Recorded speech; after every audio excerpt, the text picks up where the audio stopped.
பதுக்கி வைத்திருந்த 800 போதை மாத்திரைகள் பறிமுதல். 3 பேரை கைது செய்து மங்களம் போலீசார் நடவடிக்கை. திருப்பூர் மாவட்டம், ஜூலை 12, 2024. பல்லடத்தை டுத்த இடுவாய் பகுதியில் போதை மாத்திரைகள் விற்கப்படுவதாக போலீசாருக்கு ரகசிய தகவல் கிடைத்தது.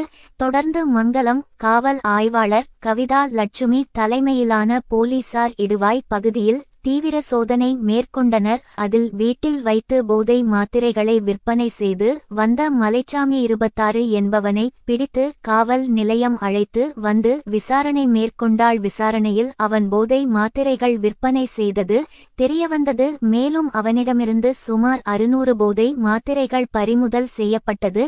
மேலும் மலைச்சாமியிடம் விசாரணை மேற்கொண்டதில் மலைச்சாமியின் கூட்டாளியான இடுவம்பாளையத்தை சேர்த்த தினேஷ்குமார் கௌதம் ஆகியோர் போதை மாத்திரை விற்பனையில் ஈடுபட்டது தெரிய வரவே அவர்களை கைது செய்து போலீசார் அவர்களிடம் இருந்து சுமார் 200 மாத்திரைகள் பறிமுதல் செய்யப்பட்டது. மேலும் அவர்கள் மூவரையும் போலீசார் நீதிமன்றத்தில் ஆஜர்படுத்திய பின்னர் சிறையில் அடைத்தனர். பல்லடம் அருகே சட்டவிரோதமாக 800 போதை மாத்திரைகளை விற்பனை செய்ய முயன்ற 3 பேர் கைது செய்யப்பட்டு சிறையில் அடைக்கப்பட்ட சம்பவம் அப்பகுதியில் பெரும் பரபரப்பை ஏற்படுத்தி உள்ளது.